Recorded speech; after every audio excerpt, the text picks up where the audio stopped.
part of America on large-scale farms is the birth of a technical revolution in the way weeds are controlled without the use of chemicals. Let's meet up with Nick Schmitz, My World 2 field correspondent at Greenfield Robotics. I'm Clint Brower, and we're Greenfield Robotics. We're at Cheney, Kansas, which is in south central Kansas next to Wichita. And the goal of this company is to remove chemicals from farming and food. All right, Clint, well, here we are, the world headquarters of Greenfield Robotics. Yeah, this is great. I get a real Wright brothers vibe. Yeah, it's our elaborate world headquarters. But no, we're hoping to have an impact like those guys and make farming chemical-free. How are you doing it? How does this little machine, how is this the future of chemical-free Yeah, farming? I mean, it does it in it seems to appear to be a very simple thing. Of course, it's very complicated how we do it, but it is basically going through fields and replacing chemicals with mowing on this particular machine. And that's what we're doing. They're going through and they're cutting weeds repeatedly in corn, soybeans, milo, crops like that. There's 250 million acres in the United States alone of those crops. That's what it does. In a very simple way, it's just mowing the weeds repeatedly. Why is this a better option than using chemicals? So chemicals are being used in a way I think a lot of them weren't intended. It used to be you could maybe spray one chemical to control your weeds. Now you're spraying 5, 6, 7.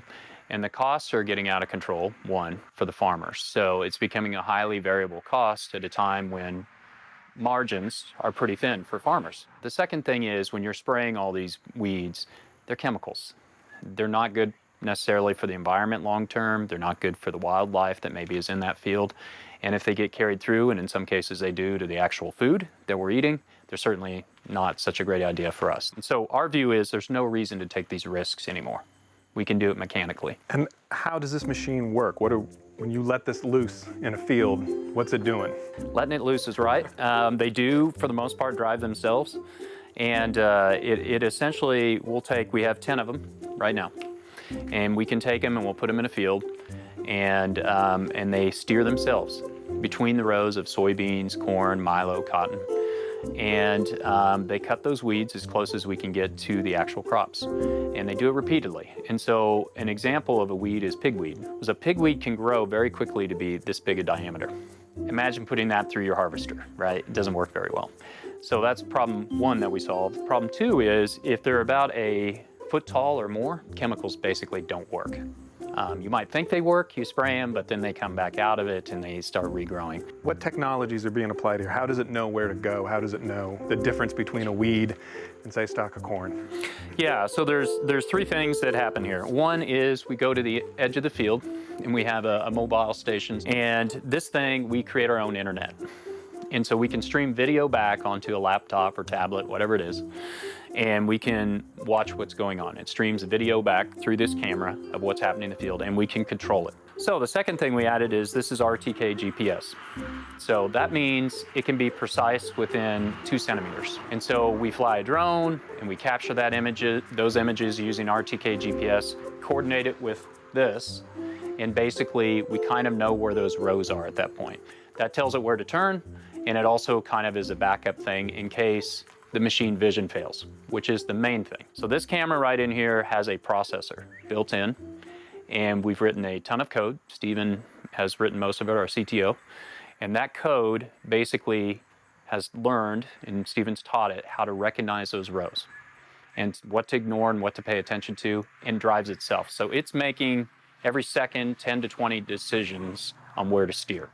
So is that similar technology to like a self-driving car? Self-driving cars are a lot more complicated, right? So one of the nice things we have, and the reason we thought we could start with something very simple and build from there, was fields are pretty standard in farming. So you have sort of rows and they're planted mostly a certain way. It's not like driving down a highway and who knows who's doing what, and cones and weird construction sites and all this weird stuff. Those are very, very hard problems to solve. Our problem is very hard too, but not quite that elaborate to start with. And so we have those structured rows, and so we can look for very specific things to make it work. Let's pop this hood, see what's going on in there. Let's do it. Sounds good. I'm gonna need your help though. This lid is pretty heavy. There we go. That is heavy. I take it that's the batteries. Yeah, that's right. There's about 30 pounds of battery there. And how long does 30 pounds of batteries get you? About 8 hours. It's 3 kilowatt hours battery power, so it's a lot. Okay. And how much can one of these bots do in a day? The goal is, we're not quite there, but about 10 acres a day per bot in about 10 hours. Okay, excellent. And what's going on? That looks like a pretty big brain. Yeah, all kinds of stuff. Actually, the brain is up here. So the brain is sending the signals down here, and these things basically modulate the signal and decide how fast various things are going. So how fast does it turn? How quickly does it react? And it's monitoring where it is in relation to other things and the speed of the blades. And then it's sending signals back to us, letting us know when things break. It's never the things you think that are going to break that break. Right. You know. Right. Well, that's why you field test. Yeah, that's right. Speaking of, you want to check it out? Yeah, absolutely. All right. All right. Sounds good.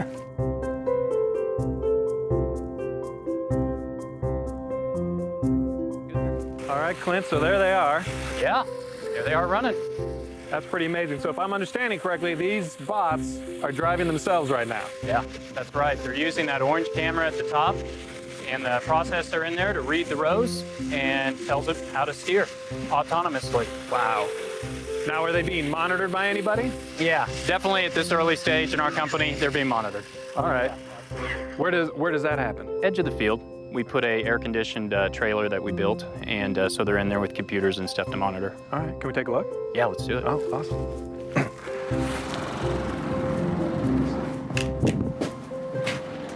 All right, so this is the future of farming. Yeah, that's right. So this is mission control. So this is where we're monitoring what they're doing out in the field. All right. So what are we looking at right here? What are on these screens? Yeah, what you're really watching here is machine vision, right? So Stephen Gentner wrote all the software from scratch. He spent about a decade teaching robots how to see. So we're basically asking a robot to do essentially what a human does with your own eyes. When I ask you, how do you identify something? How do you know a dog is a dog or a car is a car? That's something that we're so good at. We're so subconsciously able to deduce that answer without understanding the millions and millions of things that go on behind the scene. When you're teaching vision to machines, there are many different cases which you'll never think of. So what you're doing is you're trying to look at what is the simplest, easiest, most basic way to accomplish what I need to have happen. Because simple is always better. What this is doing, these lines are trying to find the rows. And they're using all sorts of math that I'm not capable of to figure that out. And then drives and follows. Now these guys are basically watching and monitoring in case something goes wrong. Not just with the machine vision, but with the bot, and if they want to make some adjustments and so on and so forth. So it's utilizing GPS as well as the machine vision? Yeah, so the machine vision is the primary thing while they're driving down a row here. But the GPS, we also can tell, if you look at the corner up there of that screen, we can see overhead where they are normally in a relative to the rest of the field, right? Because you don't have a lot of perspective here. Right, you're in it. So then you got to know above where you're at. Well, I can't wait to see these in every field in America. Yeah, me neither. I think it's the future, and we're really excited. Well, thanks so much for showing us this. This is Yeah, great. you bet. What we're doing is to change farming, period, across all sectors, but starting with the one that has the most acres, you know, broad acre. And broad acre are your big fields. When you think of a farm, you think of the corn farm, you think of the soybeans, huge open spaces. That's where we're starting, because that's where the biggest impact is. This is what's going to be the future. This is entirely, robots will be in every field, in every country, all around the world. There's no question. The question really is when. And this is not just in grains, not just in legumes. We want to do this across all forms of agriculture.